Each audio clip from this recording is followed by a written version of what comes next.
კახი კალაძისგან განსხვავებით ნიკა მელია დედაქალაქის მერი არასდროს ყოფილა და შესაბამისად ჩვენ არ გვაქვს პრაქტიკული მაგალითები იმის დასანახად თუ როგორ უხელმძღვანელებდა ის ქალაქს. ამიტომ ამ შემთხვევაში არჩევნებზე გადაწყვეტილების მიღებისას უფრო მეტად იქნება ამორჩეველი დამოკიდებული იმაზე თუ რას თავაზობს ეს კანდიდატი, როგორია მისი ხედვა, ვისთან აპირებს თანამშრომლობას და ასე შემდეგ. მელიას პრეზენტაცია, რომელსაც არანაირი ცერემონიალის სახე არ ჰქონდა, რეალურად ორმაგი წარდგენა იყო. მის გვერდით ელენე ხოშტარია იდგა როგორც საკრებულოს თავმჯდომარეობის კანდიდატი ოპოზიციის მხრიდან. ანა ასათიანი მოგყვება მელია ხოშტარიას მეგრულ თბილისური დუეტის შესახებ. მოგესალმებით, მეგობრებო. დღეს აქ ვარ თქვენ წინაშე და რაღაც დაგიმალოთ. ძალიან მინდა რომ ყველას გულწრფელად ჩაგხედოთ თვალებში. თავისი ცხოვრების ერთ-ერთი ყველაზე მთავარი განაცხადი ნიკა მელიამ პომპეზურობის გარეშე გააკეთა.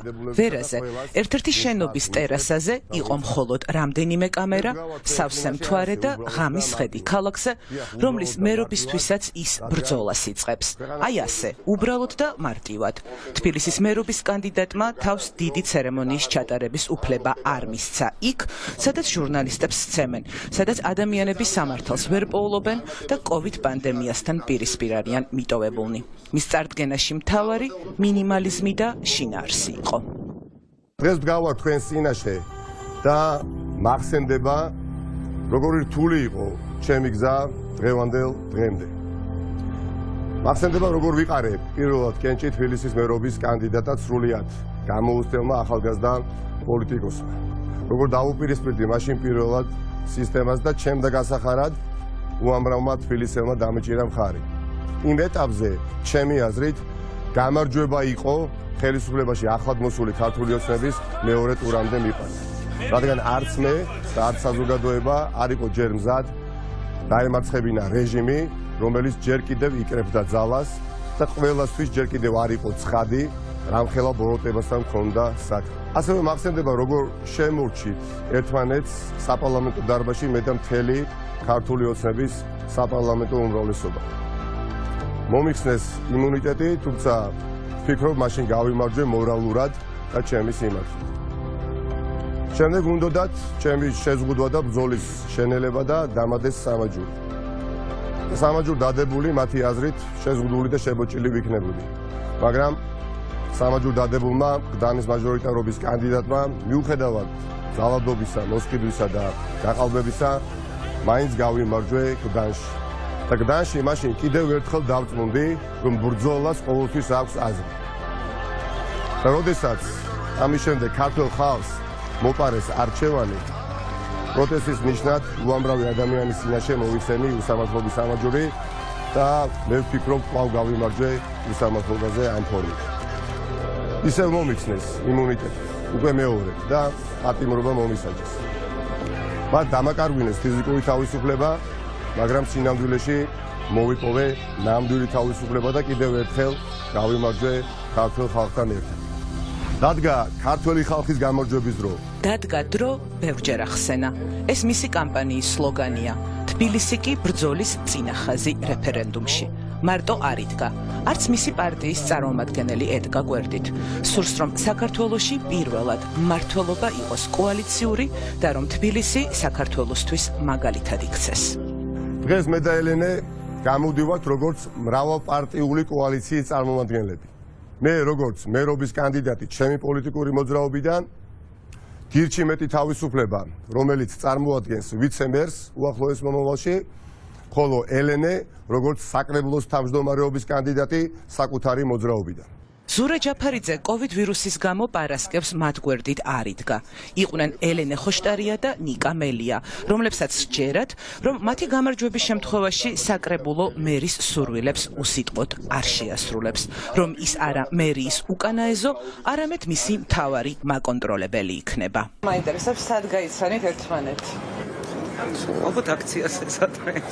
სადღაც გავიცე ჩვენ ძალიან, იმიტომ არა რომ ეხა მინდა წარმოჩინდეთ თითქოს კი ერთის მხრივ ვართ მეგობრები, მაგრამ ის მხრივ კამათობთ ხშირად. მართლა ძალიან ბევრჯერ გვიკამათია, მათ შორის გვიკამათია ეხა საჯარო სივრცეშიც, როგორც პოლიტიკოსებს და ელენეს აქვს თავისი პოლიტიკური ბიოგრაფია, რომელიც მან დამოუკიდებლად შექმნა, მე მაქვს ჩემი პოლიტიკური ბიოგრაფია. ელენე ხოშტარიამ დამოუკიდებლად 2020 წელს პოლიტიკური მოძრაობა დროა დააფუძნა, რომელიც სხვათა შორის გალაქტიონ ტაბიძის ქუჩაზე, თბილისის საკრებულოდან სულ რამდენიმე ნაბიჯშია. რატომ მაინც და მაინც საკრებულოს თავმჯდომარეობა? ამაზე ბევრი იფიქრა. მოლაპარაკებები ნიკა მელიასთან მას შემდეგ დაიწყო, რაც ნაციონალური მოძრაობის ლიდერი ციხიდან გამოვიდა. ჩემთვის გულთან უფრო ახლოს არის ის ფუნქცია, რომ რეალურად აკონტროლო. სურს, რომ საკრებულოს მაკონტროლებლის ფუნქცია დაუბრუნოს. ამბობს, რომ მიუხედავად პარტიული ინტერესისა, შეუწყობს ხელს იმას, რომ სხვადასხვა უბანში, სხვადასხვა პარტიის წარმომადგენლებმა ხალხის ნდობა მოიპოვონ და რომ ძალა მრავალფეროვნებაშია. იმიტომ რომ ნაციონალური მოძრაობა დიდი პარტია არ ნიშნავს, რომ ყველაფერი მათ ხელში უნდა იყოს და იგივე მაჟორიტარები აქ თქვათ ჩემი წარდგენა არის ნიკას მხრიდან კარგად გააზრება, რომ მართლა მრავალფეროვნება ჭირდება ძალაუფლებას იმისთვის, რომ ის იყოს ანგარიშვალდებული. 2017 წელს თბილისის მერობის კანდიდატი იყო, თუმცა ახლა მისთვის სულ სხვაგვარი არჩევნებია. განსხვავებას იმაში ხედავს, რომ ოცნებამ სიძულულის კამპანია და ისეთი ტიპის ძალადობრივი ქმედებები დაიწყო, რასაც იმ დროს ვერ ბედავდა. ღამე ააჭრელეს ქალაქი ამ რაღაც სიბინძური და გამახსენდა, რომ პარლამენტის რკინის კონსტრუქციაზე პოლიტპატიმრების სტიკერების დაკვირისთვის 2000 ლარიანი ჯარიმა მომივიდა, გაოგნებული ვიყავი. ამათთვის ყველაფერი შეიძლება, რა თქმა უნდა. ახლა პარკეთილში მიდის. ზიზღის პლაკატების ფონზე თანამებრძოლთან ერთად ბრიფინგი უნდა გამართოს. ზუსტად იმ წუთებში, როდესაც ნიკა მელიას და ელენე ხოშტარიას წარდგენა მიმდინარეობდა, თბილისის ქუჩებში სიძულულისა და დაპირისპირების გამომწვევი პლაკატები გააკრეს. ეს იყო მათ წინააღმდეგ დაწყებული ზიზღის ფრქვევის კამპანია.